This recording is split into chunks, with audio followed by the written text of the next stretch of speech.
Bonjour tout le monde, j'espère que vous allez bien. Juste une toute petite introduction rapide. Je sais que vous n'aimez pas beaucoup ça, mais une petite introduction rapide pour ces fenêtres sur soie que je vous propose là depuis donc cette mi-mars jusqu'à mi-avril. J'espère que ça vous conviendra. Alors pour faire cette lecture de fenêtres sur soie, les cartes que j'ai utilisées sont le Pictorial Key Tarot, d'accord, qui est comme ça. Et puis, une fois n'est pas coutume, il y a deux oracles. Alors d'abord, j'ai trouvé intéressant l'oracle de Rumi. Je vous lirai évidemment pas la totalité parce que c'est long, hein, mais juste le petit résumé qui va avec l'oracle. Et puis un autre petit oracle que j'aime beaucoup aussi, qu'on m'a envoyé, que j'ai essayé, qui me plaît beaucoup, qui s'appelle la Quebrada. Oracle de la Quebrada, ce sont des petites cartes, vous allez voir, très très sympathiques. D'accord? Voilà, vous allez évidemment clore votre lecture en allant voir votre signe ascendant et votre signe lunaire. Ça peut compléter la lecture. Merci à chacun d'entre vous de laisser des messages sur YouTube pour que les autres personnes du signe ascendant ou lune puissent un petit peu voir comment vous vivez cet épisode de Fenêtre sur Soi. Et puis, bien évidemment, là, c'est important pour moi. Merci de partager, de liker, de vous abonner si ça n'est pas déjà fait. D'accord? Et tous les autres, on se retrouve évidemment le 25 mars prochain pour les vidéos lecture intuitive du mois d'avril. Ok? Portez-vous bien, passez un excellent moment et à très bientôt. Merci. Balance, bonjour à vous et bienvenue sur ma chaîne pour votre lecture de Fenêtre sur Soi, couvrant cette période de mi-mars 2022 à mi-avril 2022. J'espère que vous allez tous très très bien. Cette lecture vous concerne si vous êtes signe solaire en balance, signe ascendant ou signe lunaire. Et si ça n'est pas le cas, bien évidemment, je vous invite à aller voir vos autres signes correspondants pour compléter cette lecture. Je clôturerai cette lecture par un oracle de Rumi, comme je vous le disais en intro, et un petit oracle de la Quebrada. D'accord? Alors, on va y aller. Balance, balance, balance, balance, balance. Au cœur de votre lecture, vous avez la 4 de denier. D'accord. Alors, 4 de denier, c'est l'énergie de celui, on le voit très bien sur la caricature, ici sur l'image, c'est l'énergie de celui qui n'ose pas investir un nouveau territoire, une nouvelle idée. C'est celui qui reste dans sa zone de confort. Pourquoi? Parce qu'il sait qu'il ne peut pas se permettre de perdre ce qu'il possède, le peu qu'il a. Il ne veut pas le perdre. Et puis, voilà, il n'est pas prêt, il n'a pas envie, il n'a pas les moyens peut-être aussi de sortir de sa zone de confort. Il est un peu bloqué, il est un petit peu statique là où il est. Soit il n'a pas confiance, soit il n'a pas les moyens d'oser investir d'autres territoires, d'autres projets, d'autres idées, d'autres choses. D'accord? Donc c'est celui qui est un peu coincé, un peu bloqué parce qu'il a peur, généralement. Alors on continue. Ici dans votre tête, le mental. Alors le mental est à... attendez, c'est dans l'autre sens. Voilà, c'est le pendu. Le mental est... Ça peut aller dans deux directions. Moi, ce que je crois, ce que je ressens, c'est qu'en fait, c'est le mental qui est bloqué. Le mental, il est coincé, il est bloqué pour une raison ou pour une autre. Encore une fois, généralement, c'est peut-être parce que on a peur, peut-être qu'on n'a pas toutes les informations, ou peut-être qu'il nous manque un élément essentiel comme les moyens financiers d'oser faire quelque chose d'autre. D'accord?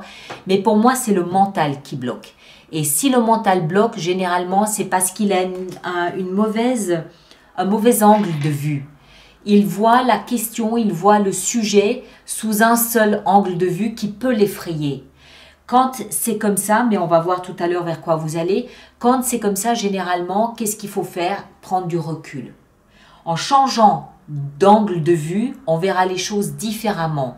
et automatiquement, peut-être que ça nous rassurera, peut-être qu'on comprendra que il y a un filet de sécurité dans ce qu'on a envie d'entreprendre, même si là, tout de suite, on est un peu coincé, on est un peu bloqué. Le passé, c'est-à-dire de là d'où vous venez, pour entrer dans ce type d'énergie, vous aviez justement commencé quelque chose de nouveau, d'accord? Peut-être que ça ne se passe pas comme vous le pensiez, peut-être que c'est un échec, peut-être qu'il manque quelque chose, je ne sais pas. Vous avez démarré quelque chose de nouveau, il y a peut-être 1 an de ça, et vous attendez peut-être de voir comment ça évolue. Vous n'osez peut-être pas investir plus d'argent dedans parce que vous ne savez pas trop comment ça peut tourner, évoluer. Voilà. Je pense que vous aviez un projet que vous avez mis en place et que vous êtes aujourd'hui très prudent, voire coincé, bloqué, parce que ça ne prend pas la direction espérée, voulue, planifiée, anticipée, ou parce que d'autres éléments sont arrivés entre-temps qui font que vous devez peut-être changer votre fusil d'épaule. Donc, on sent la stagnation dans le mental. Pour moi, ce que ça veut dire, c'est que je pense que vous êtes dans un état d'esprit où vous vous dites attendons de voir comment les choses vont évoluer. Ça ne dépend pas uniquement de vous. Vous vous bloquez. Je pense que vous vous empêchez d'investir davantage, que ce soit du temps, de l'argent, du personnel, je ne sais pas quoi. Vous vous empêchez d'investir davantage parce que dans la tête, il y a quelque chose qui s'est stoppé. D'accord? Je ne dis pas que vous avez arrêté de réfléchir, c'est pas ça, mais on sent bien le attendons de voir comment les choses vont évoluer, je crois. Le socle, ce sur quoi vous vous appuyez pour passer cette période, c'est la 3 de denier. Alors, moi, je comprends ici qu'il s'agit de collaboration.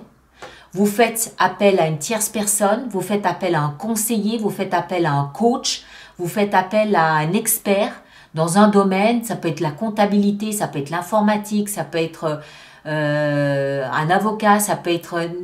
Vous faites appel à un expert pour venir peut-être vous aider à débloquer cette situation, à y voir plus clair, voilà, d'accord?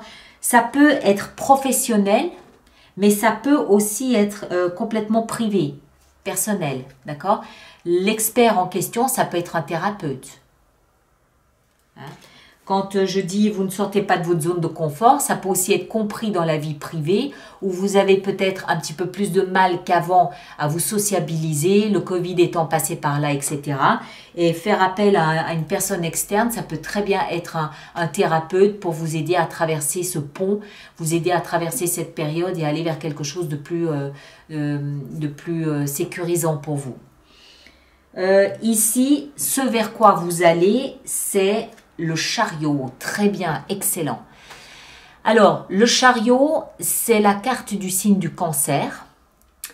Ça peut symboliser la famille, le soin, le foyer.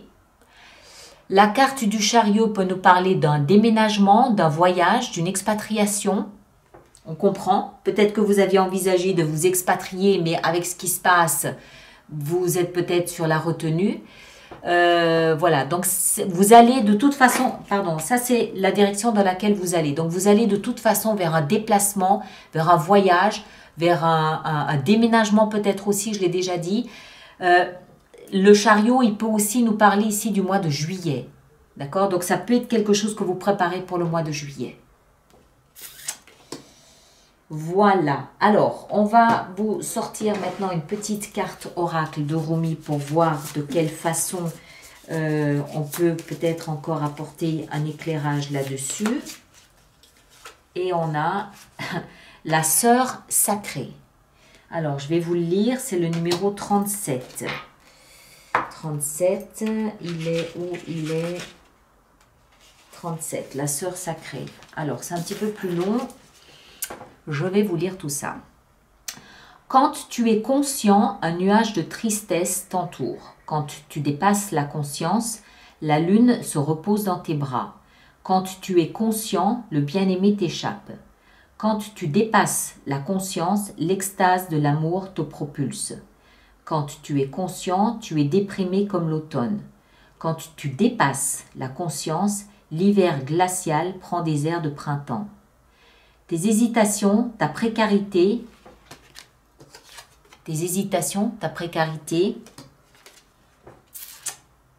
ne sont dues qu'à ton désir de stabilité. Cherche l'instabilité jusqu'à devenir stable. Waouh! Waouh! Ben voilà, c'est ça. Oser l'instabilité, hein, oser sortir de la zone de confort, le mental, que le mental doit suivre pour trouver une forme de stabilité, peut-être dans le déménagement, peut-être dans l'expatriation, peut-être dans un déplacement. Waouh! Ok. Et puis, dernier petit oracle ici, on va voir quel mot-clé peut nous accompagner là pour... Ben voilà, c'est sorti. Un courrier. Courrier. Alors, est-ce que c'est vous qui devez sortir de votre zone de confort et écrire un courrier? Est-ce qu'un courrier vous invite à sortir de votre zone de confort? Mais c'est compliqué d'oser. Voilà, je ne sais pas. D'accord? À méditer. Voilà mes chers, merci à vous de partager, de liker et de laisser vos commentaires sur YouTube. Et on se retrouve, nous, le 25 mars prochain pour les lectures intuitives du mois d'avril. D'accord? Merci à vous tous et à très bientôt. Merci beaucoup.